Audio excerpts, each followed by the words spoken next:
வணக்கம். தி நெல்லை டைம்ஸின் தினமொரு திருக்குறள்.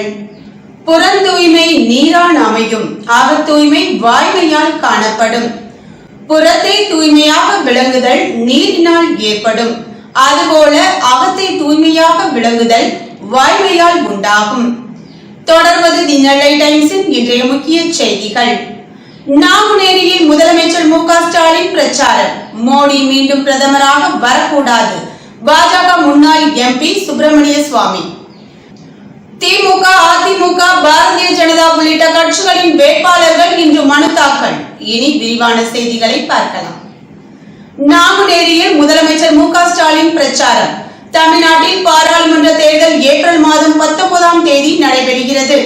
இதனையொட்டி திமுக தலைவரும் முதலமைச்சருமான மு க ஸ்டாலின் திமுக கூட்டணி கட்சி வேட்பாளர்களை ஆதரித்து கடந்த 2 நாட்களுக்கு முன்பு திருச்சியில் தனது பிரச்சாரத்தை தொடங்கினார். தொடர்ந்து ஒவ்வொரு தொகுதியின் வேட்பாளரையும் அறிமுகப்படுத்தி சூறாவளி பிரச்சாரத்தில் அவர் ஈடுபட்டு வருகிறார். அந்த வகையில் நெல்லை, கன்னியாகுமரி பாராளுமன்ற தொகுதிகளின் வேட்பாளர்களை ஆதரித்து இன்று மாலை நெல்லையில் முதலமைச்சர் மு க ஸ்டாலின் பிரச்சாரம் செய்ய உள்ளார். இந்த 2 தொகுதிகளும் கூட்டணி கட்சியான காங்கிரசுக்கு ஒதுக்கப்பட்டுள்ள நிலையில் நாங்குநேரி சுங்கச்சாவடி அருகே ஏற்பாடு செய்யப்பட்டுள்ள திறந்தவெளி மேடையில் வைத்து 2 தொகுதிகளுக்கான வேட்பாளர்களையும் அறிமுகம் செய்து வைத்து முதலமைச்சர் மு க ஸ்டாலின் வாக்கு சேகரிக்கிறார். இதற்காக அவர் இன்று மதியம் சென்னையில் இருந்து விமானம் மூலம் தூத்துக்குடிக்கு வருகிறார். தொடர்ந்து தூத்துக்குடியில் இருந்து கார் மூலமாக பிரச்சார கூட்டம் நடைபெறும் நாங்குநேரிக்கு முதலமைச்சர் மு க ஸ்டாலின் செல்கிறார். அங்கு வேட்பாளர்களை அறிமுகப்படுத்தி ஆதரவு திரட்டி பேசுகிறார். இதற்காக ஏற்பாடுகளை நிதியமைச்சர் தங்கம் தென்னரசு ஆலோசனையின் பேரில் நெல்லை கிழக்கு மாவட்ட செயலாளர் ஆவுடையப்பன் மற்றும் மத்திய மாவட்ட பொறுப்பாளர் TPM மைதீன்கான் ஆகியோர் தலைமையில் நிர்வாகிகள் உற்சாகமுடன் செய்து வருகின்றனர். நாங்குநேரி கூட்டம் முடிந்ததும் முதலமைச்சர் மீண்டும் சாலை மார்க்கமாக தூத்துக்குடிக்கு சென்று அங்குள்ள தனியார் விடுதியில் இரவில் தங்குகிறார். மீண்டும் நாளை மாலை அங்கிருந்து புறப்பட்டு சாலை மார்க்கமாக எட்டயாபுரம் அருகே உள்ள சிந்தலக்கரை செல்கிறார்.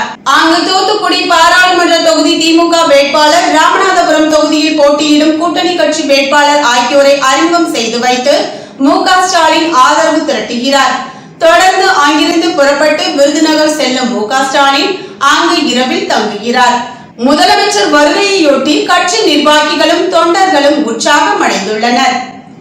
மோடி மீண்டும் பிரதமராக வரக்கூடாது, பாஜக முன்னாள் எம்பி சுப்பிரமணிய சுவாமி. தமிழ்நாட்டில் பாராளுமன்ற தேர்தல் ஏப்ரல் 19ஆம் தேதி நடைபெற உள்ளது. பாஜக கட்சி பாமக, தமாக, அமமுக உள்ளிட்ட கட்சிகளுடன் கூட்டணி வைத்து வரும் தேர்தலை சந்திக்கிறது.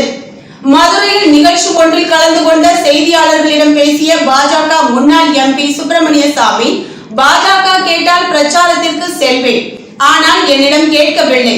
மோடி பிரதமராக மீண்டும் வரக்கூடாது, அவர் தோற்கடிக்கப்பட வேண்டும். எனக்கு தெரிந்து தமிழ்நாட்டில் நைனா நாகேந்திரன் மட்டுமே வெற்றி பெறுவார், மற்றவர்கள் பற்றி எனக்கு தெரியாது. தெரிந்து கொண்டு பதில் சொல்கிறேன்.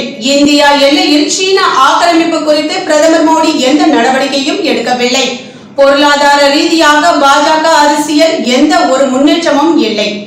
விளம்பரத்தில் மட்டுமே எல்லாம் செய்துவிட்டதாக பாஜக சொல்கிறது என்று அவர் தெரிவித்தார். திமுக, அதிமுக, பாரதிய ஜனதா உள்ளிட்ட கட்சிகளின் வேட்பாளர்கள் இன்று மனு தாக்கல். தமிழகத்தில் நாடாளுமன்ற தேர்தலுக்கான வாக்குப்பதிவு ஏப்ரல் 19ஆம் தேதி நடைபெறுகிறது. நாடாளுமன்ற தேர்தலையொட்டி தமிழகத்தில் திமுக, அதிமுக, பாரதிய ஜனதா, காங்கிரஸ், பாமக, நாம் தமிழர் உள்ளிட்ட அரசியல் கட்சிகள் தங்கள் போட்டியிடும் தொகுதிகளுக்கான வேட்பாளர்களை அறிவித்துள்ளனர். இதையடுத்து முதலமைச்சர் மு க ஸ்டாலின், அதிமுக பொதுச் செயலாளர் எடப்பாடி பழனிசாமி, அமைச்சர் உதயநிதி ஸ்டாலின் ஆகியோர் பிரச்சாரத்தை தொடங்கிவிட்டனர். மற்ற தலைவர்களும் பிரச்சாரத்தை தொடங்கி இருக்கிறார்கள். இதையடுத்து தமிழக நாடாளுமன்ற தேர்தல் களம் சூடுபிடித்துள்ளது. 7 கட்டங்களாக நடைபெறும் நாடாளுமன்ற தேர்தல் தமிழகத்தில் முதல் கட்டத்திலேயே நடைபெற உள்ளது. இதற்காக வேட்புமனு தாக்கல் கடந்த 20ஆம் தேதி தொடங்கியது. வேட்புமனு தாக்கலின் போது அரசியல் கட்சிகளுக்கும் வேட்பாளர்களுக்கும் கடும் கட்டுப்பாடுகள் தேர்தல் கமிஷன் அறிவித்துள்ளது.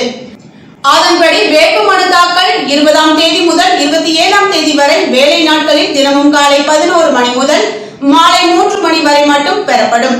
வேட்புமனு தாக்கல் செய்யும் போது வேட்பாளர்கள் அளிக்கும் சுய உறுதிமொழி ஆவணத்தில் தங்களது சமூக வலைதள கணக்கு விவரங்களை அளிக்க வேண்டும் என்றும் சமூக வலைதளங்களில் அளிக்கப்படும் அரசியல் விளம்பரங்களை முன் அனுமதி பெற்று பிரசுரிக்க வேண்டும் என்றும் அறிவுறுத்தப்பட்டு உள்ளது. கடந்த வாரம் முழுவதும் முக்கிய அரசியல் கட்சிகள் கூட்டணி தொகுதி பங்கீடு மற்றும் வேட்பாளர்கள் அறிவிப்பு போன்றவற்றில் மும்முரமாக இருந்ததால் ஒரு சில சுயேட்சை வேட்பாளர்கள் மட்டுமே மனு தாக்கல் செய்து இருந்தனர்.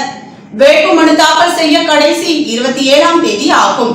மனு தாக்கலுக்கு இன்னும் 2 நாட்களே உள்ளதால் திமுக, அதிமுக, பாரதிய ஜனதா உள்ளிட்ட முக்கிய அரசியல் கட்சிகளின் வேட்பாளர்கள் இன்று வேட்புமனு தாக்கல் செய்வார்கள் என்று எதிர்பார்க்கப்படுகிறது.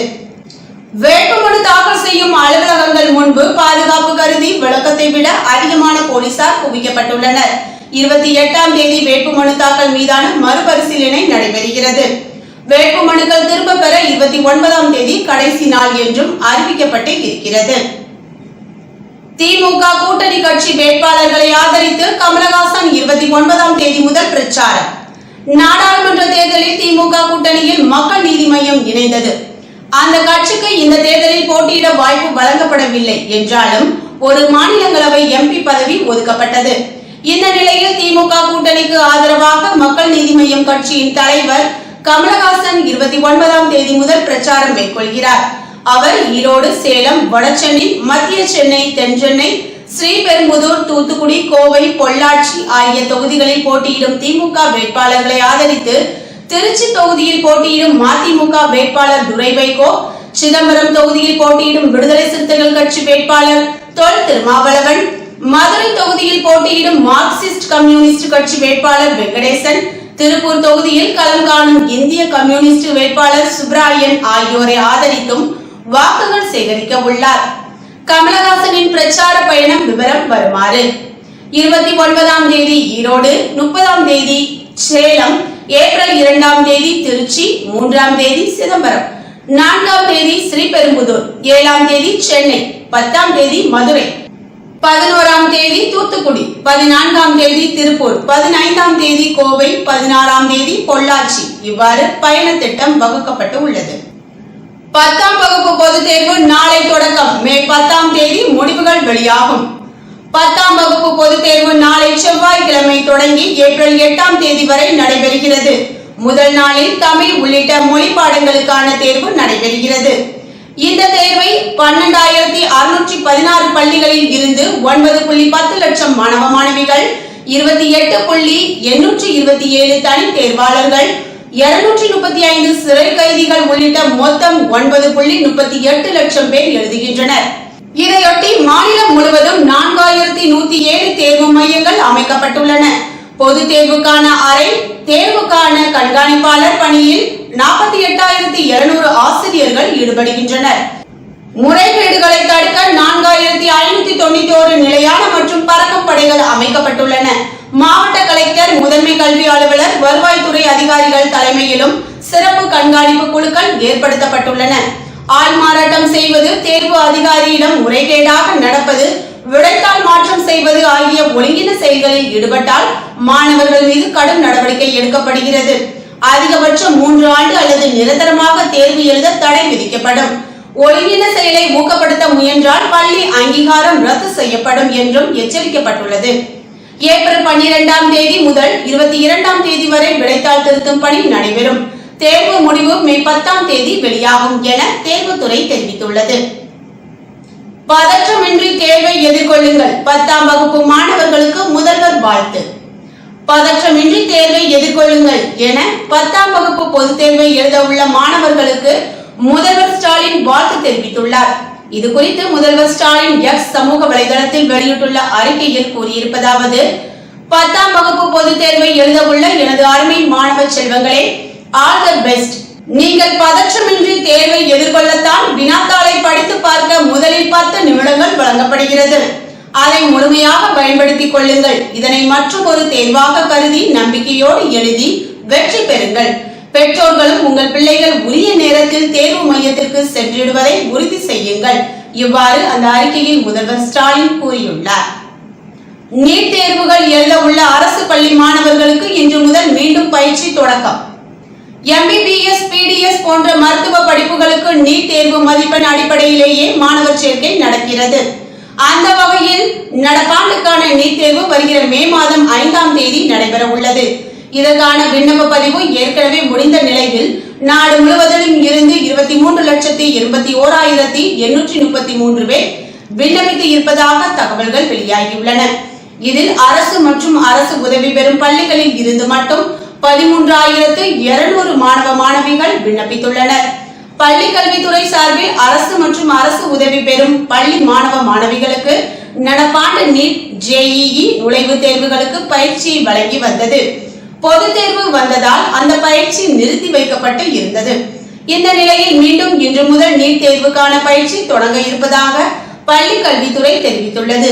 அதற்கான முன்னேற்பாடுகளை செய்ய மாவட்ட கல்வி அதிகாரிகளுக்கு உத்தரவு பிறப்பிக்கப்பட்டு அதற்கான ஏற்பாடுகளும் செய்யப்பட்டுள்ளன. அதன்படி பயிற்சிகள் இன்று தொடங்குகிறது. இத்துடன் செய்திகள் நிறைவடைந்தன. முயற்சிகள் எதுவாயினும் வெற்றிகள் நமதாகவே இருக்கட்டும். நன்றி, வணக்கம்.